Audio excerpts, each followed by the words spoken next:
Queridos hermanos, los saludo en este día con mucho cariño.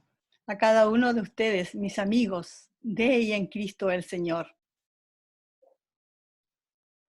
Estamos en la semana 4, ya día viernes, para dar lectura a la carta a los Efesios en el capítulo 2 del versículo 14 al 22, y que tiene un subtítulo grande, dice: Dios tiene un solo pueblo, la iglesia.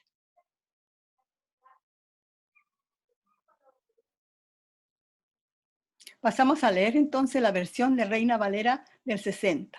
Porque Él es nuestra paz, que de ambos pueblos hizo uno, derribando la pared intermedia de separación, aboliendo en su carne las enemistades, la ley de los mandamientos expresados en ordenanzas, para crear en sí mismo de los dos uno solo y nuevo hombre, haciendo la paz, y mediante la cruz reconciliar con Dios a ambos en un solo cuerpo, matando en ella las enemistades. Y vino y anunció las buenas nuevas de paz a vosotros que estabais lejos y a los que estaban cerca, porque por medio de él, los unos y los otros, tenemos entrada por un mismo espíritu al Padre. Así que ya no sois extranjeros ni advenedizos, sino conciudadanos de los santos y miembros de la familia de Dios, edificados sobre el fundamento de los apóstoles y profetas, siendo la principal piedra del ángulo Jesucristo mismo, en quien todo el edificio, bien coordinado, va creciendo para ser un templo santo en el Señor, en quien vosotros también sois juntamente edificados para morada de Dios en el Espíritu.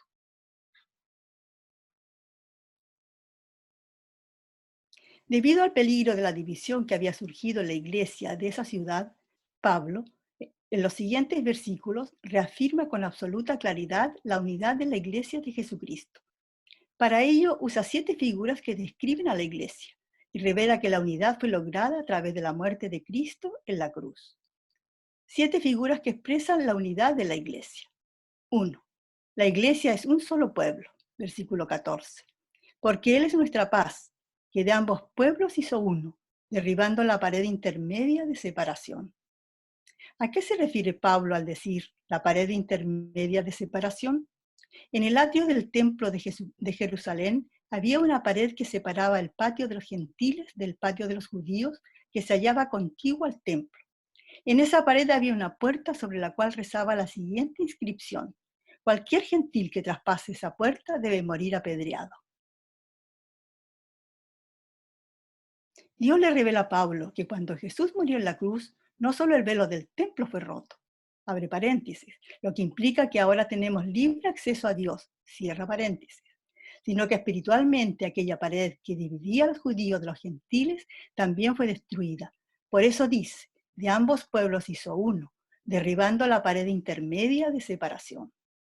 Cristo, a través de su muerte, logró la paz y acabó con toda división. Ahora la iglesia es el pueblo de Dios y ese pueblo es uno solo. 2. La iglesia es un solo y nuevo hombre, versículo 15. Aboliendo en su carne las enemistades, la ley de los mandamientos expresados en ordenanzas, para crear en sí mismo de los dos un solo y nuevo hombre, haciendo la paz. Los rabinos fariseos, más allá de la ley, habían establecido cientos de ordenanzas y mandamientos que querían imponer sobre todos. Esas ordenanzas eran costumbres religiosas, ritos y tradiciones humanas que no podían controlar más que los actos externos de los seres humanos y que fomentaban la hipocresía y la rivalidad. Cristo satisfizo las exigencias de la ley al morir por nosotros. En virtud de nuestra unión con Él, hemos muerto al pecado y a la ley. Gálatas capítulo 2, versículos 19 y 20. Por eso el texto dice: aboliendo en su carne las enemistades, la ley de los mandamientos expresados en ordenanzas. Además, la muerte de Cristo puso fin a la vieja humanidad, caracterizada por las enemistades y divisiones. Y en su resurrección, Jesucristo creó un nuevo hombre corporativo, una nueva humanidad. Esta nueva humanidad es la iglesia. Es nueva y es una. Ya no hay gentiles y judíos. Todos los que estamos en Cristo somos uno. Aleluya. 3. La iglesia es un solo cuerpo. Versículo 16. Mediante la cruz reconciliar con Dios a ambos en un solo cuerpo, matando en ella las enemistades. La obra de la cruz obró una doble reconciliación, con Dios y con los hombres. abre paréntesis. Los dos maderos de la cruz podrían ilustrar esta doble reconciliación, vertical y horizontal, cierra paréntesis. Cristo cargó en su cuerpo nuestras enemistades, crucificó nuestro viejo hombre, egoísta y rebelde, y lo mató en la cruz. Nos reconcilió con Dios y con nuestros hermanos, y nos unió en un solo cuerpo. La iglesia es un cuerpo, el cuerpo de Cristo. La figura del cuerpo expresa de un modo muy fuerte la unidad de la iglesia. Un cuerpo dividido es una contradicción. Todos los creyentes, seamos de origen gentil o judío, pertenecemos a la misma iglesia, al único cuerpo de Cristo. 4. La iglesia es un solo sacerdocio. Versículos 17 y 18. 17. Y vino y anunció las buenas nuevas de paz a vosotros que estabais lejos y a los que estaban cerca. 18. Porque por medio de él los unos y los otros tenemos entrada por un mismo espíritu al Padre. En los tiempos del Antiguo Testamento, los únicos que podían entrar al templo eran los sacerdotes, los descendientes de Aarón. El templo se dividía en dos partes, abre paréntesis, separadas entre sí por un velo grueso, cierra paréntesis. El lugar santo y el lugar santísimo. Los sacerdotes únicamente podían entrar al lugar santo para ministrar.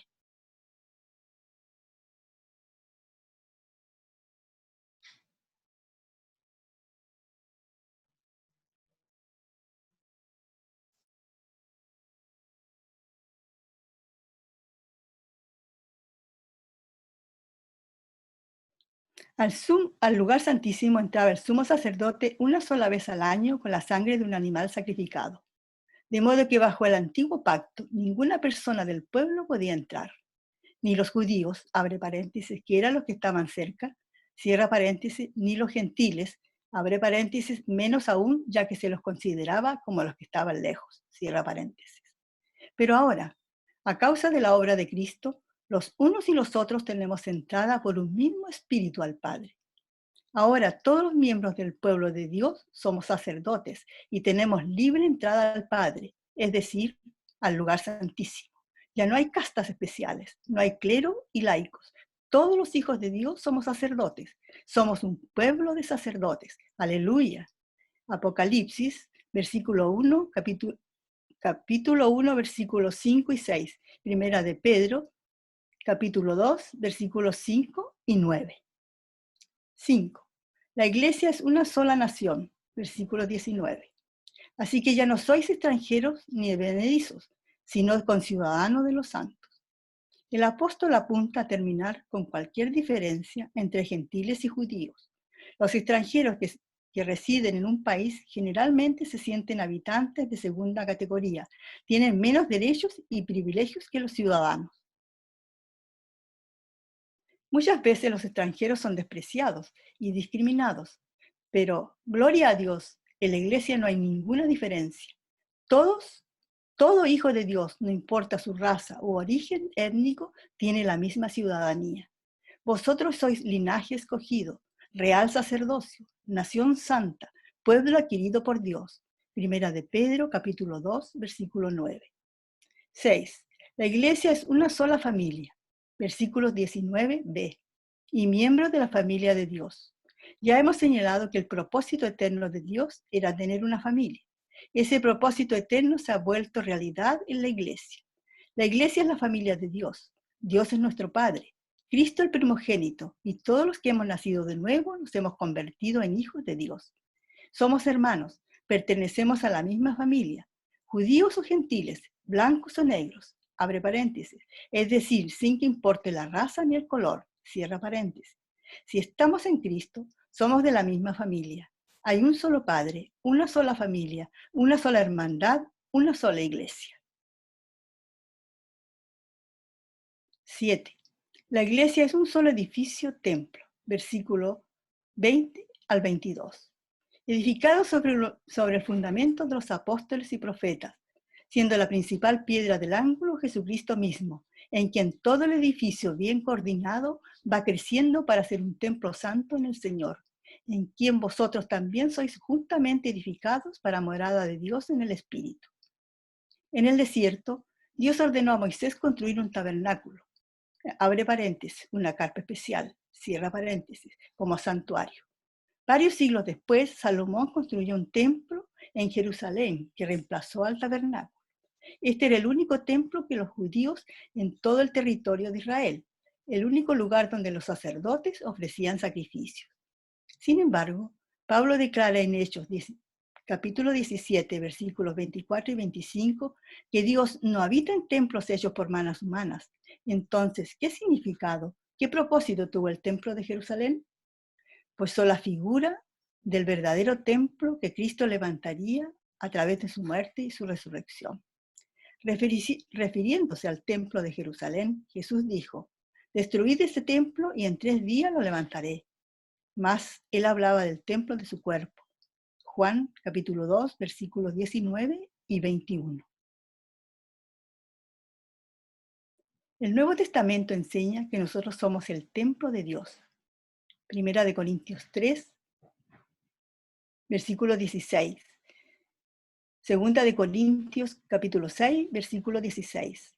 La Biblia nunca llama iglesia a un edificio material ni a un lugar de reuniones. Nosotros somos el verdadero templo de Dios, la casa de Dios, la morada de Dios.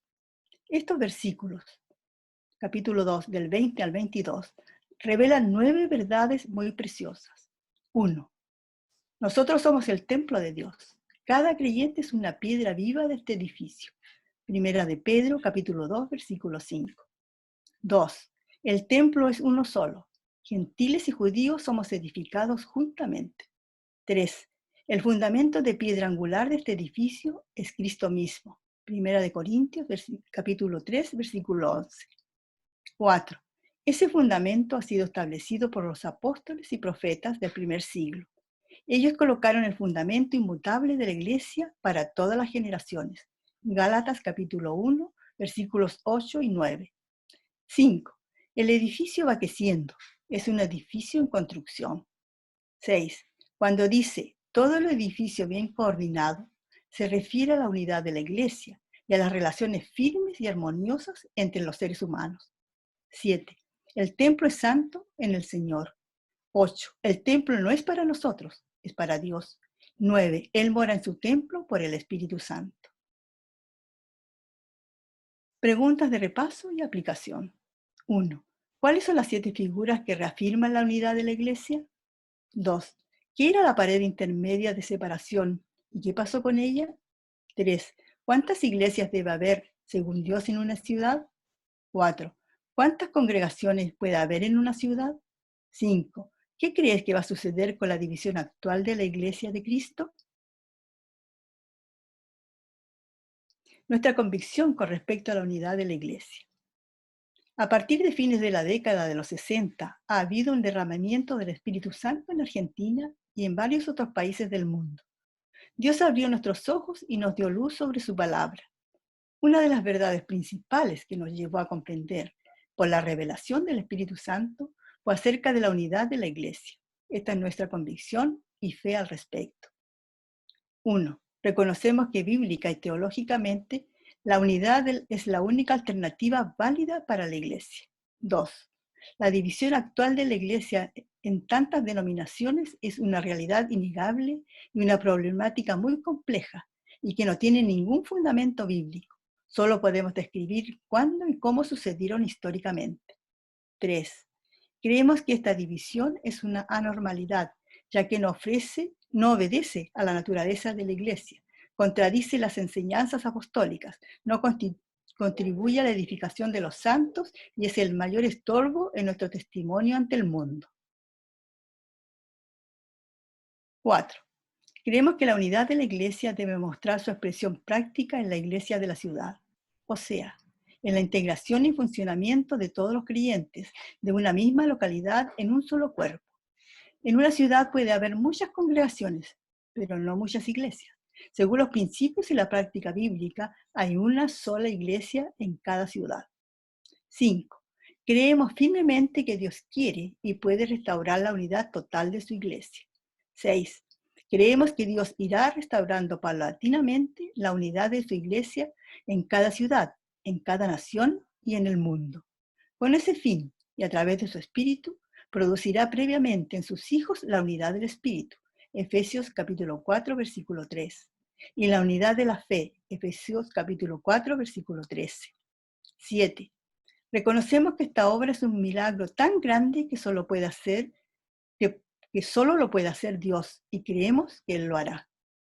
8. Todos nosotros debemos ser solícitos en buscar la unidad con nuestros hermanos y gradualmente ir uniéndonos con todos aquellos con los que el Señor produzca un acercamiento. La próxima semana, la número 5, ya tenemos la lectura de Efesios 3, la revelación del misterio de Dios. Y ahora, queridísimos hermanos, yo me despido de ustedes con un tremendo abrazo, con mucho amor en el Señor, deseando que lo sigan pasando muy bien, recordando que no están presos, que no han perdido su libertad, porque el Señor nos hizo libres y esa nadie la puede quitar. La libertad que Dios nos dio no la quita nadie. Así que un tremendo abrazo para todos. Muchas gracias. Chao.